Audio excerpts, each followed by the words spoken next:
জীবনের একটা স্বপ্ন আজ পূর্ণ হলো, তাও ভাবিনি যে এভাবে পূর্ণ হবে। দেখতে গেলে স্বপ্নের নিরিখে অত্যন্ত সাধারণ একটা তুচ্ছ স্বপ্ন, একটা স্বপ্ন তো যার যার কাছে তার দামি হয়। 11 বছর অপেক্ষা করতে হলো, অবশেষে প্রতীক্ষা করতে হলো 11 বছর, তারপর এই স্বপ্ন পূর্ণ হলো। ইন্টারস্টেলার সিনেমাটি দেখলাম, তাও সেটা সিনেমা হলে, আইম্যাক্সে। হ্যাঁ, এটাই আমার স্বপ্ন ছিল যে ইন্টারস্টেলার দেখব আইম্যাক্সে। আজ থেকে প্রায় 11 বছর আগে, অর্থাৎ 2014 সালে যখন সিনেমাটি প্রথম রিলিজ করে সারা বিশ্বব্যাপী, তো যথারীতি উন্মাদনা পড়ে যায় ভারতেও। এবং আমি শুরু থেকেই ক্রিস্টোফার নোলানের বিশেষ ভক্ত। সারা পৃথিবী বহু মানুষ যেমন ওনার গুণগ্রাহী, তেমনি আমিও তার একজন অন্যতম গুণগ্রাহী। তো ইন্টারস্টেলার সিনেমাটি কেন দেখবো সেটা আমি জানি না। ক্রিস্টোফার নোলানের সিনেমা, এটাই এই কারণেই দেখবো, ব্যাস। আর কোনো ক্রাইটেরিয়া দরকার নেই। তো ঠিক করলাম একদিন দেখতে যাব। যেদিন দেখতে যাব ঠিক করলাম, সেদিনই আমার এক অত্যন্ত কাছের এবং প্রিয় মানুষ, তিনি ডেঙ্গু আক্রান্ত হয়ে উডল্যান্ড হসপিটালে ভর্তি হন। সিনেমা দেখার থেকে সেই মানুষটিকে দেখতে যাওয়া তখন আমার কাছে ভীষণ বেশি গুরুত্বপূর্ণ এবং প্রয়োজনীয় মনে হয়েছিল। তাই দেখতে যাই এবং পরপর বেশ 2-3 দিন তাকে দেখতে যাই।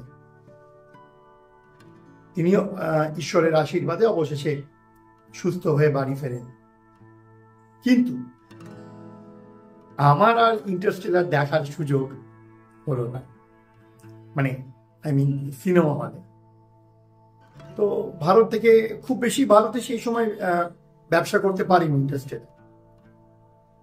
কারণও আছে, অ্যাকশন সিনেমা নয়, রোম্যান্টিক কোনো এলিমেন্ট নেই, কল্পবিজ্ঞানের গল্প। তো যাই হোক, অবশেষে বন্ধুদের কাছ থেকে, আজ থেকে 11 বছর আগে টরেন্ট বলে একটা সাইট ছিল, এখনকার প্রজন্ম হয়তো তার নামই জানে না, যেখান থেকে পাইরেটেড ওয়েতে, অর্থাৎ ইললিগাল ওয়েতে অনেক সিনেমা ডাউনলোড করে ভালো কোয়ালিটি, পিকচার কোয়ালিটি দেখা যেত। তো আমিও সেই পদ্ধতি অবলম্বন করেছিলাম। সেখান থেকে ডাউনলোড করে কম্পিউটারে, আমার পিসিতে প্রথমবার ইন্টারস্টেলার দেখি।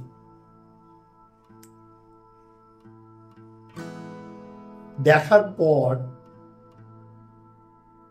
আমার মনের মধ্যে কি চলেছিল, বা আমার মনের মধ্যে যে শূন্যতা তৈরি হয়, সে বলে বোঝানোর ভাষা 11 বছর বাদেও আমার নেই। ঠিক করি আর ইন্টারস্টেলার দেখবো না। কেন দেখবো না? কারণ হলে আমি দেখি, যদি একটা 16-17 ইঞ্চির স্ক্রিনে দেখে আমার মনের মধ্যে এই প্রভাব তৈরি হয়, তাহলে আইম্যাক্স, যেটা কিনা পৃথিবীর সব থেকে বড় সিনেমা স্ক্রিন, সেখানে দেখলে কি তৈরি হতো। আর দেখবো না, কারণ আমার যা পাওয়ার, আমার যা বোঝার, আমার যা অনুভব করার, সবটাই হয়ে গেছে।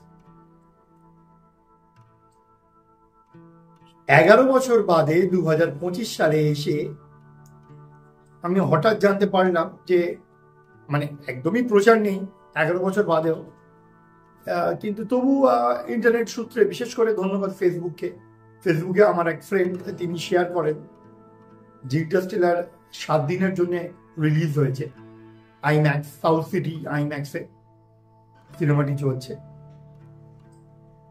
এইবার আর এই সুযোগ মিস করতে পারলাম না। ঠিক করে নিলাম, যাই হোক না কেন আমার এই সুযোগ আর মিস করবো না। অবশেষে আইম্যাক্সে গিয়ে ইন্টারস্টেলার দেখলাম। দেখে যখন বেরোচ্ছি, যে শূন্যতা আমার নিজের ঘরে বসে পিসিতে, আমার কম্পিউটারে দেখে তৈরি হয়েছিল 11 বছর আগে, তার থেকে অনেক অনেক গুণ শূন্যতা নিয়ে আমি হল থেকে বেরোলাম 11 বছর বাদে। সঙ্গে মনের ভেতর তীর তীর করে সেই আনন্দটাও রয়েছে। এই জীবনে আবার এভাবেও স্বপ্ন সত্যি হতে পারে। মনে পড়লো ব্রাজিলিয়ান জার্নালিস্ট এডুয়ার্ডো গ্যালিয়ানোর সেই পৃথিবী বিখ্যাত কথাটা, history never says goodbye, history says see you friends. সত্যি ইতিহাসের পুনরাবৃত্তি যা হয়, জীবন আমাকে একদিনে সেটা শিখিয়ে দিয়ে গেল। 11টা বছর আমাদের জীবনে প্রায় এক যুগের কাছাকাছি। এই 11 বছরে অনেক পরিবর্তন হয়েছে সকলের জীবনে, আমার জীবনও তার ব্যতিক্রম নয়। 11 বছর আগে যখন সিনেমাটি দেখেছিলাম তখন সবে মাত্র চাকরি পেয়েছি। 11 বছর বাদে যখন দেখছি তখন অনেকটা বছর আমার কাটানো হয়ে গেল এই চাকরি জীবনে, এই স্কুল জীবনে। 11 বছর আগে যখন দেখছি যে বন্ধুদের সাথে আলোচনা করেছিলাম ইন্টারস্টেলার নিয়ে, তাদের মধ্যে কয়েকজনই পড়ে রয়েছে আজ, বাকিদের সাথে আজ আর যোগাযোগ নেই। 11 বছর আগে যারা আমার ভীষণ নিকট ছিলেন, যারা ভীষণ কাছের ছিলেন, তারা আজ ভীষণ দূরে। যারা ভীষণ দূরের ছিলেন তারা আরো দূরে চলে গেলেন। 11 বছর আগে যাদের সঙ্গে আমার শূন্যতা ভাগ করে নিতে চেয়েছিলাম সিনেমাটি দেখার পর, তাদের অনেকেই আজ আর পৃথিবীতে নেই। 11 বছর পর তো এই মাঝের যে বিস্তীর্ণ সময়ে অতিক্রান্ত করলাম, সময় ইন্টারস্টেলার সিনেমাটির মূল আলোচ্য বিষয়। 11 বছর অপেক্ষা করার পর বোধহয় বুঝতে পারলাম সিনেমাটিতে সময় নিয়ে কি বলতে চাওয়া হচ্ছে।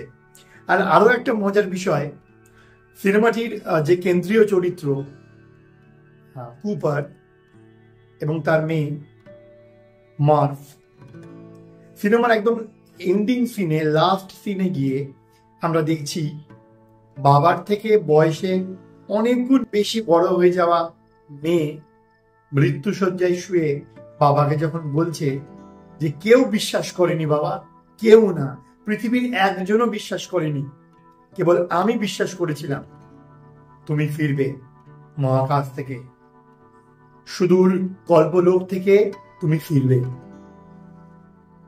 বাবা কাঁদতে কাঁদতে বলে কিভাবে? মেয়ে তখন বলে বাবার হাত ধরে, কারণ তুমি আমায় প্রমিস করেছিলে। আজ যখন 12 বছর 11 বছর আগে যখন আমি দেখছি আর 11 বছর বাদে যখন দেখছি, তার মধ্যে আমি নিজে বাবা হয়ে গেছি।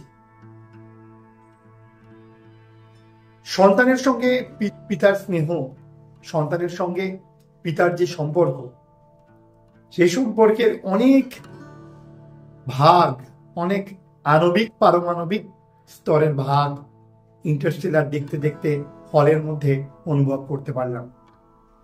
হয়তো 11 বছর আগে সে অনুভবটা ছিল না। 11 বছর অপেক্ষা করতে হলো এই বিশ্বাস নিয়ে যে আমি সিনেমাটি নিশ্চয়ই আবার দেখব যদি কখনো সুযোগ হয়। জানতাম না হয়তো সুযোগ হবে, বাট মনের মধ্যে বিশ্বাস ছিল সেই যে কম্পিউটারে একবার দেখলাম আর দেখব না। এই সিনেমাকে বারবার কম্পিউটার স্ক্রিনে, মোবাইল স্ক্রিনে, ল্যাপটপ স্ক্রিনে দেখার অর্থ যেন তাকে অপমান করা, তার ব্যাপ্তি, তার বিশালত্ব, তার ব্যাপকতাকে অপমান করা। 11 বছর বাদে আমার সেই বিশ্বাসকে কি কাকতালীয় না অলৌকিক কি বলবো জানি না, সব মিলিয়ে আমার সেই বিশ্বাসকে জীবন সত্যি প্রমাণিত করল। ইন্টারস্টেলার আর আমার বিশ্বাস কোথাও গিয়ে যখন এক হয়ে যাচ্ছে, সেও একটা আলাদা অনুভূতি, অবর্ণনীয়, অনির্বচনীয়। এবার বলি আইম্যাক্সে দেখার অনুভূতি। আইম্যাক্স স্ক্রিনটি ফ্রম ফ্লোর টু সিলিং, অর্থাৎ প্রায় সিনেমা হলের ছাদ থেকে মাটি ছুঁয়ে গেছে, এতটা হাইট এবং প্রস্থ এক দেওয়াল থেকে অপর প্রান্তের দেওয়াল অবধি। সিনেমা দেখতে বসে বিশ্বাস করুন দু একটি খুব ইন্টেন্স সিন ছাড়া আমার খুব একটা ডিফারেন্স কিছু মনে হয়নি কম্পিউটার স্ক্রিনে দেখা এবং আইম্যাক্সে দেখানো। সিনেমার গভীরতায় যখন আমরা ঢুকে পড়ছি, তখন কোথাও গিয়ে স্ক্রিন, মাধ্যম, এগুলো সব সেকেন্ডারি, গৌণ হয়ে যাচ্ছে। কেবল একটি সিন আছে যখন, যেটিকে বলা হয় কর্নফিল্ড চেস সিন, অর্থাৎ ভুট্টা ক্ষেতের মধ্যে দিয়ে কুপার তার ছেলে এবং মেয়েকে নিয়ে গাড়ির ভেতর করে দৌড়চ্ছে একটি ড্রোনকে ধরবে বলে। সেই সিনটি এবং পরবর্তীকালে মহাজাগতিক যে সিনগুলি রয়েছে, যেমন ব্ল্যাক হোলের পাশ দিয়ে, ইভেন্ট হরাইজনের পাশ দিয়ে যাওয়া, বা তাদের মিলার্স প্ল্যানেট গিয়ে যখন তারা প্রথম তাদের স্টেশন, অর্থাৎ তাদের যে মহাকাশ যানটিকে প্রথম অবতরণ করে, তার যে বিভিন্ন সিন, এবং বিশেষ করে একদম লাস্ট স্টেজে যেখানে সময় ফিজিক্যাল ফর্মে, অর্থাৎ টাচ করা যাবে, ট্যাঞ্জিবল ফর্ম, স্পর্শযোগ্য মাধ্যম হিসাবে ধরা দিচ্ছে, সেই জায়গাগুলো একটি আলাদা মাত্রা এনে দিচ্ছে, এটা অস্বীকার করা যায় না। এটা ছাড়া যেটা আমার বিশেষ অদ্ভুত লাগলো, সেটা হলো যেখানে সাউন্ড কোয়ালিটি, যখন খুব টেন্স সিচুয়েশন হচ্ছে, যখন খুব কোথাও একটা অ্যাকশন প্যাক সিন দেখানো হচ্ছে, তার যে সাউন্ড তৈরি হচ্ছে, সেই সাউন্ডের ভাইব্রেশন আপনার শরীর দিয়ে প্রবাহিত হতে থাকে। জানি না এর কি কোনো অ্যাকিউস্টিক সেন্সার কিছু বসানো ছিল কিনা সিটের ভেতরে বা পায়ের নিচে, বাট যখনই বিস্ফোরণ হচ্ছে কোথাও, যখনই স্পেসশিপ লঞ্চ করছে, তার যে ধাক্কা, তার যে ভাইব্রেশন, সেটা ফিল করা যাচ্ছে। কিন্তু এসবের বাইরে গিয়ে আইম্যাক্সে কেন দেখা উচিত, সেটা বুঝলাম যখন সিনেমাটি শেষ হয়ে গেল। বিশাল স্ক্রিন জুড়ে যখন দেখালো ফিল্ম বাই ক্রিস্টোফার নোলান, এবং তার ব্যাকগ্রাউন্ডে সাংঘাতিক মিউজিকটি, মানে যেটি কিনা আমি সাংঘাতিক এই অর্থে বলছি, মানে ওই মিউজিক শোনার পর আপনি কেন বলছি, কেন আমি একা নয়, কারণ আমার সঙ্গে হলে প্রায় ধরুন 150-200 মানুষ ছিলেন উপস্থিত। তারা সকলে কিরকম প্যারালাইসিস রুগীর মতো, মানে প্যারালাইসিসে আক্রান্ত রুগীর মতো, স্থানুর মতো যে যার সিটে বসে আমরা সকলে এন্ড ক্রেডিট দেখছি। কোন সিনেমায় আমরা এন্ড ক্রেডিট দেখি? কোনো সিনেমাতেই না। অনেক সিনেমাতে ইদানিং দেখেছি যে এন্ড ক্রেডিটে সিনেমার মেকিংটা দেখানো হয়, বা কিছু ক্ষেত্রে সিনেমার কিছু ক্লিপিংস দেখানো হয়, কোনো ক্ষেত্রে গানেরও সিন থাকে, বাট এখানে কিছুই নেই। কিন্তু ব্ল্যাক স্ক্রিন, তাতে যাদের নাম সিনেমার সঙ্গে যুক্ত, তাদের নামগুলো স্ক্রল আপ করে যাচ্ছে। কিন্তু তার সাথে ব্যাকগ্রাউন্ডে ক্লাসিক্যাল অর্গানে যে টোনটি বাজছে, যেটা কিনা ইন্টারস্টেলারের থিম টোন, ওই টোনকে অস্বীকার করে এক্সিট করার মতো ক্ষমতা বোধহয় কোনো মানুষের নেই। আমরা সকলে মিলে অন্ধকার, নিবু আলো জ্বলা সিনেমা হলে দাঁড়িয়ে পুরো ক্রেডিটটা দেখলাম, এবং যখন বেরোলাম একটা কথাও নেই কারণ, যেন মনে হচ্ছে কোনো শ্মশানে, কোনো কবর স্থানে এসছি, কোনো সমাধি ক্ষেত্রে এসছি।